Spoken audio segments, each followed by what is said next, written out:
So a couple of weeks ago on my Instagram, somebody confronted me about talking too much about planning. And they were basically saying, you really need to focus more on being spirit-led than talking about goal setting and setting plans for your life and things like that. And here's the thing, they're dead wrong. I want to explain to you in this video why I think that attitude is just completely amiss. I believe Christians can be planners and also be spirit-led. And I'm going to show you how those two things work together according to the Bible. A lot of Christians think that making plans for your life is the opposite of being spirit-led. They'll chide you for things like you're setting goals, if you have any kind of ambition, or really if you strive for anything at all, there's somebody who's going to come along and be like, tut, tut, tut. You really shouldn't be doing that. You need to just be spirit-led instead. They'll tell you, if you're making plans, that means you must not be trusting God. What you really need to do is let go and let God, is kind of what it comes down to for them. But is this really the model of the Christian life that Scripture presents us with? Should we really never make plans? Is it a sin to set a New Year's resolution? Is it a sin to have a goal for how you want to spend the next few months of your life? Are goals really just a manifestation of a lack of faith? I think that's the big question. And I'm going to say no, far from it, in fact. And this is no better evidenced than the life of the Apostle Paul. Welcome, my name is Reagan Rose. I talk about personal productivity from a Christian worldview for the glory of God. What we're going to do here is I'm going to show you examples about how the Apostle Paul was a planner, but also trusted God in his plans, and how he's kind of the example for us of us being ambitious, of setting goals, and at the same time trusting God within those goals. And then I'm going to give you a simple framework, some takeaways, so that you can use these biblical principles in your own life as you are making goals, making plans for your life as well. Okay, so let's talk about the Apostle Paul's example. Paul was a planner, and there's a lot that he can teach us about planning while still being open to how the Lord might redirect us. Even before he met Christ, Paul was a man who was just totally filled with zeal.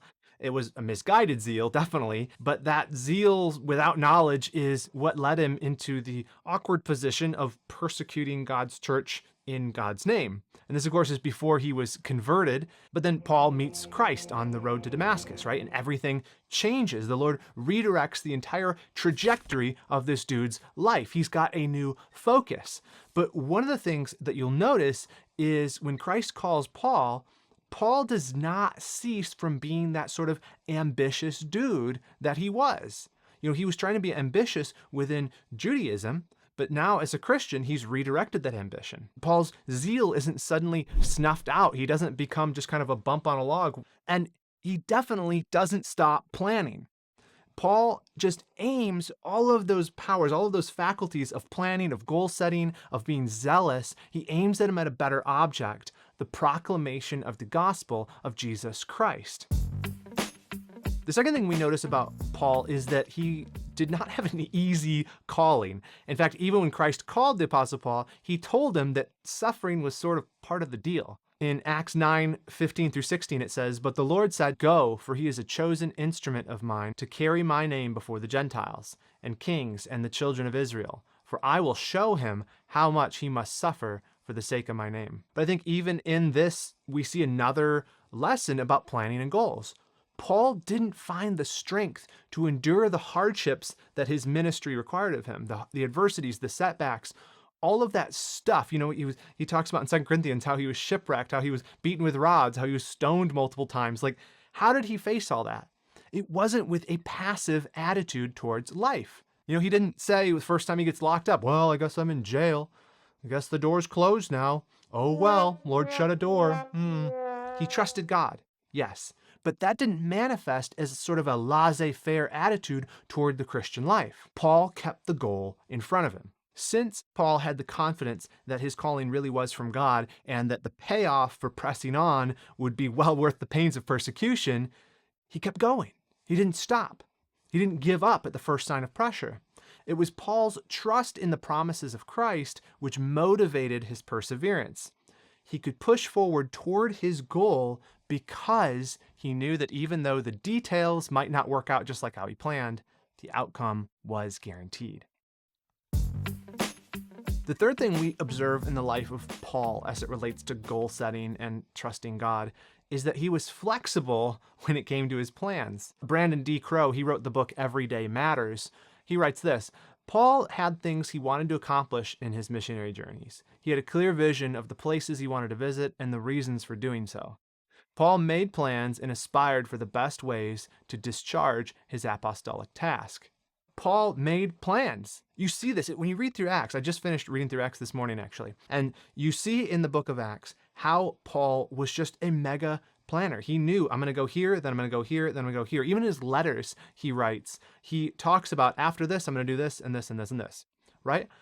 But man, when you actually read about his journeys, you see that his plans often don't come to fruition. They were like constantly being impeded. I think the same thing happens to us. We set goals for our lives, and then obstacles come up in the way, and we think, oh, maybe that wasn't God's will. But look at some of the ways Paul was hindered and how that led not to just giving up or saying maybe God didn't want this, but a flexibility. Like when he planned to visit the Thessalonians, he told them in 1 Thessalonians 2:18 that he had been hindered by Satan. He had his thorn in the flesh. He talks about in 2 Corinthians 12. It was probably some physical malady that made things very difficult for him. And even his plans to go to Spain that he told Timothy about in 1 Timothy 3, those probably never materialized. Instead of giving up, Paul manifested a flexibility with his plans when God, through providence or sometimes through direct revelation, showed him, hey, this is not where I want you going. And so Paul said, okay, and he snapped and he changed direction with full vigor, not disappointed, not saying, oh, well, that's such a bummer. No, just, okay, here's where the Lord wants me. My point is that he was making plans, but they weren't coming about like how he planned. And it's his response to that that I think is instructive for us. When you study the life of Paul, you will notice a pattern. Paul's journeys show this mixture of both careful planning and recalibrating those plans on the fly. I look at that and I think, how could he do that? Like, I've made plans in my life, where I've wanted to accomplish certain things, job aspirations, or get a certain house, that kind of stuff. And I make big plans on how I'm going to get there. And when I can't do it, like, I'm really disappointed. But we don't see that sort of disappointment in Paul.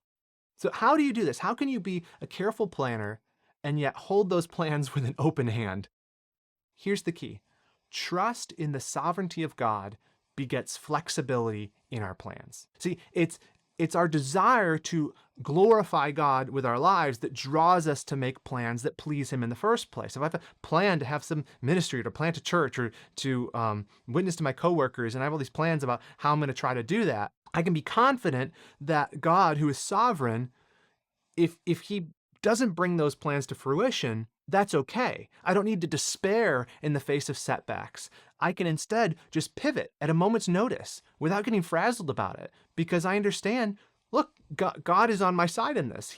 If my ultimate objective is to bring him glory with my life, then if my plans get scuttled, oh well, I'd take God's plan over mine any day of the week, right?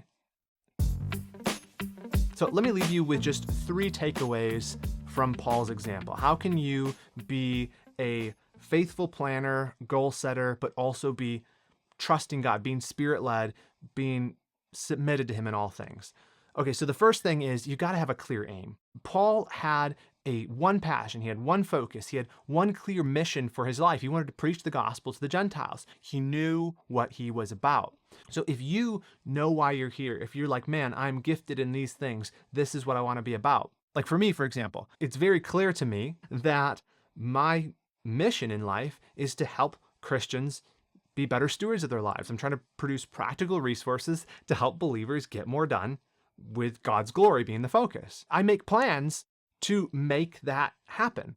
I don't just leave it to chance. If I really believe that that's what I'm here for, I'm going to do all that I can to try to bring that about as best as I can. Likewise with you, if you have a job and you say, okay, I'm going to glorify God in this job, make plans for how you can do that best.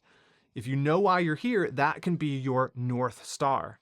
And actually, one of the secrets to time management is when you get your priorities straight, like in your head, you know what you're about, you actually start struggling less and less with time management, because it becomes easier to say no to stuff that's not in line with your priorities and easier to focus on and be passionate about the stuff you should be doing. The second thing that we can learn from Paul's example is have faith-filled flexibility. So God is not always going to bring our plans to fruition. And that is more than okay. It's actually a good thing.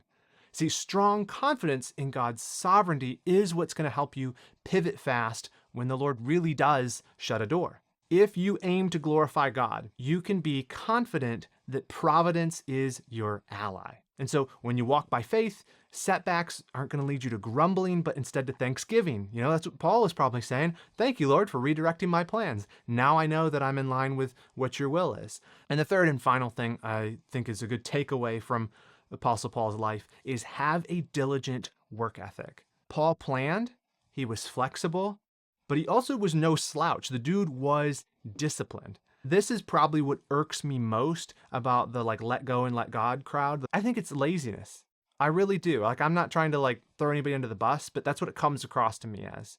When believers chide ambitious Christians for seeking to do things for God's glory, it comes across as apathy. And I think it's unbiblical. I really do. Because when you look at the Apostle Paul's work ethic, you find an example worthy of imitation. Same thing when you look at Jesus Christ's life. He worked hard. Any of the saints that we admire from the scriptures, even from history, these believers throughout time, they were always disciplined people. They took it seriously. They had a hard work ethic. When you recognize the weight of living a God-glorifying life, like Paul did, you don't take that lightly. Believers should be the paragon of diligent labor, of planning well, of being flexible when God changes, but working really, really hard because we have a greater goal, we have a greater God, and we have a greater good awaiting us if we press on in His power for His name's sake in whatever we set our hands to do. So I would urge you, plan like Paul. Make your plans, hold them with an open hand, but let all you do be done for the glory of God. Thanks for sticking around to the end of the video. If you want more productivity from a Christian worldview, subscribe to this channel. That's literally what I talk about. Thanks, and I'll see you in the next video.